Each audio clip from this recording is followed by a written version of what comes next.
Hey everyone, so I just wanted to give you an update on that lump that I found in my breast that I talked about in last week's video. So I'm 5 years in remission pretty much from Hodgkin's lymphoma, which is fantastic. But last year I found that there was a lump in my breast. So that obviously freaked me out. And I went to the doctor and we got an ultrasound in May. Then we got an ultrasound in October, and she thought that it was probably just a fibroadenoma, which are like cysts that pop up in women's breasts. And it's really common and normal, and they're benign and there's nothing to be worried about. They're not cancerous, but in saying that, sometimes they can be. So obviously you have to get them checked out, or maybe there could be a little cancerous lump hiding amongst the fibroadenomas, but I'd never had any lumps before. So yeah, I freaked out, went to the doctor, got ultrasounds. Then my doctor, because of my history with cancer and chemotherapy, she thought it'd be a good idea to see a specialist. So she recommended me to this specialist who she really admired, who had picked up on kind of like a scan from a different client of hers, a different patient of hers, that the GP herself probably wouldn't have noticed that there was something odd in the scan, but that specialist did, and she did the follow-up biopsy, and they did find that it was something more sinister or cancerous. I don't know what it was, but something wasn't right with that particular lump. So my GP respected this specialist, sent me to her.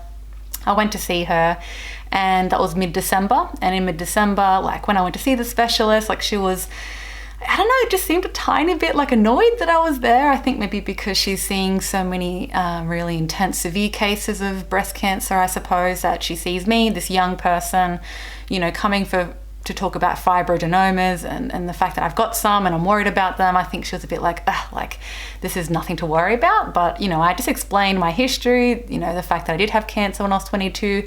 I've had 6 months of chemo. I haven't had any radiation, but I'm still worried and I still want to do the right checkups. And my GP thought I should see you.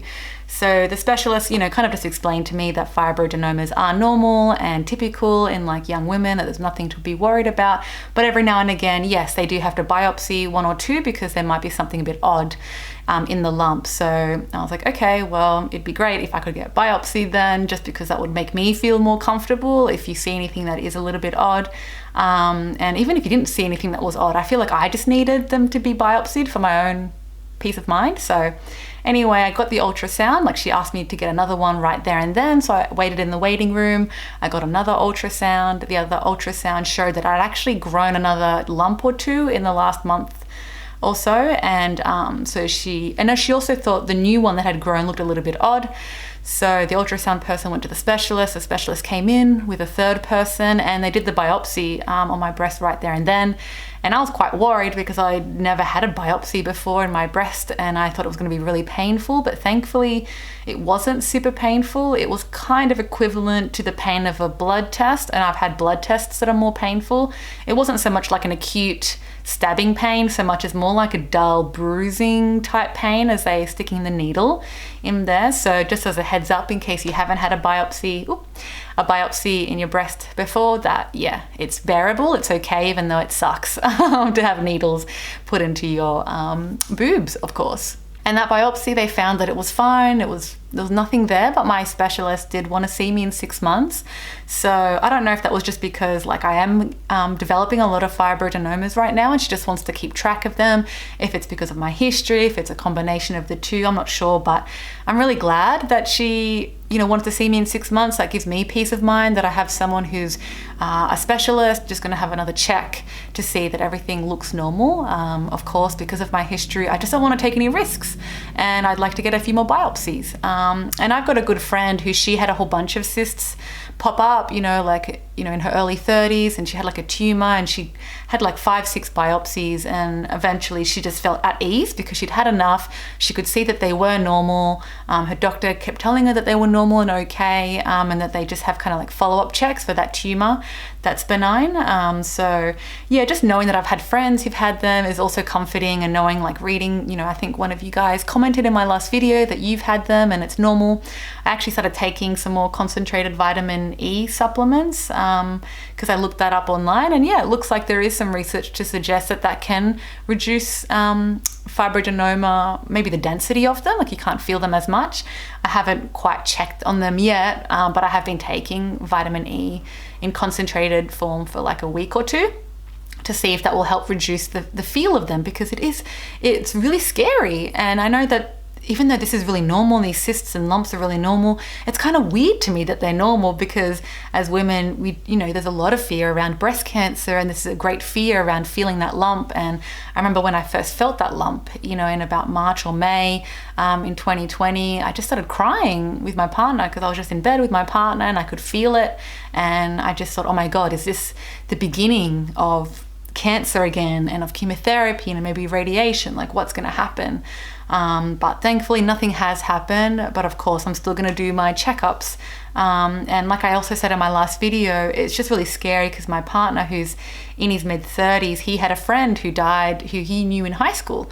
She died in her mid-30s with 2 small children from breast cancer that got really severe, because she had some lumps. The doctor said they were fine, and they weren't fine. And maybe she just didn't do her follow-up checks. I don't know her story, but all I know is that towards the end of her life, when she found out that she was going to be terminal, and that she was going to die, that she just told everyone to just get things checked, get things biopsied, even if the doctors say that it looks okay, because I guess she's one of those people that slipped through the cracks and unfortunately died just way too early. So that's where that's at. So I'm feeling much more comfortable about what's happening there, and yeah, I'll see what happens in 6 months.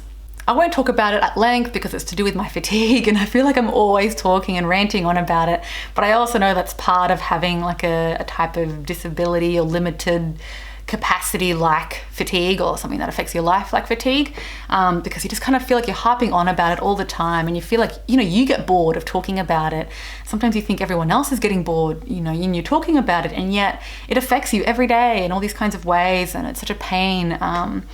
But yeah, so just wanted to briefly talk about fatigue in the context of Christmas time. So I had 2 weeks off, which was really nice, but not long enough, of course, because Christmas is so full and busy with lots of social events. And I just found that I was really struggling with my fatigue a lot more during Christmas, just because there's a lot more social stuff with my own family than my partner's kids, because we have them, for a week on, week off, and then also his family.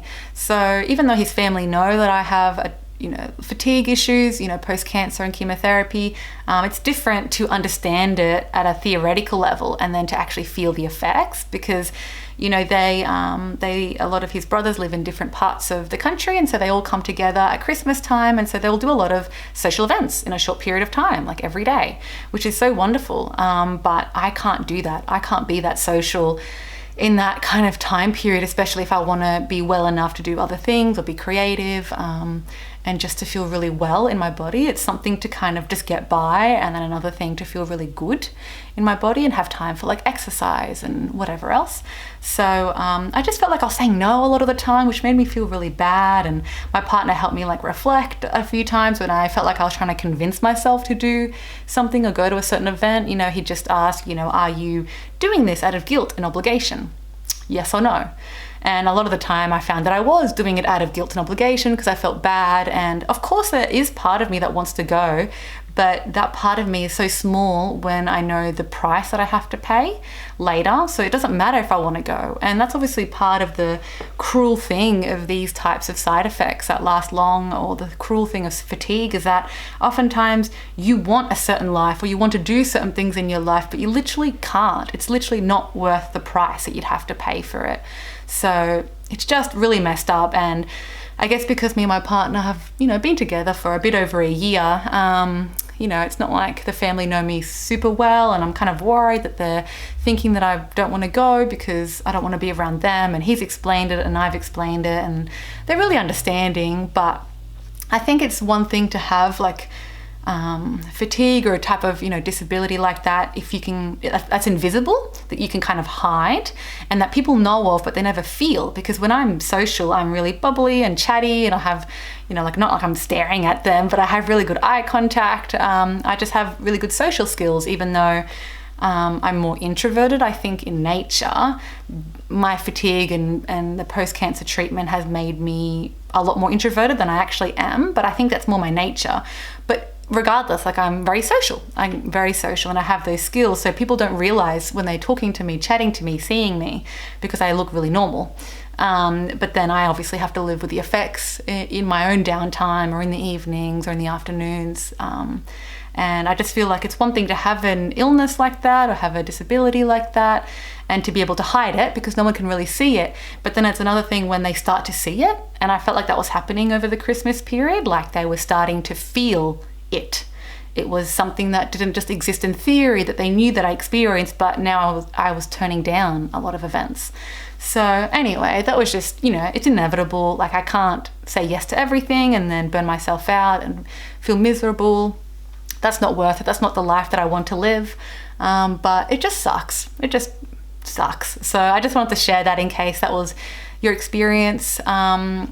Because I think Christmas time or those holiday times is a time when a lot of people want to hang out and they want to do things every day, and it's very social and you're kind of out of your routine, you're out of your rhythm. And for something like fatigue, like rhythm and routine is important to just kind of maintain it. And also socializing is one of the most draining things I can do. So I need to minimize socializing or just stagger it. And it's just hard to do at that time of the year.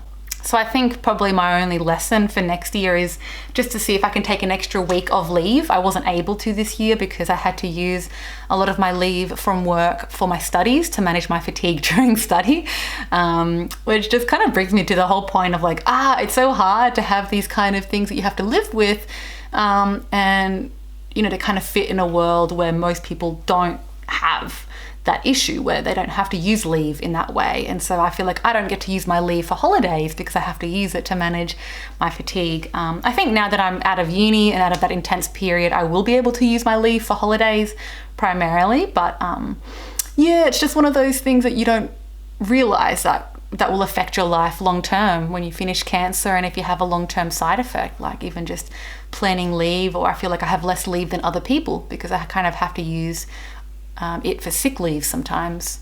So thank you for watching my videos. I will see you in the next one, and please take care of yourselves. All right, bye.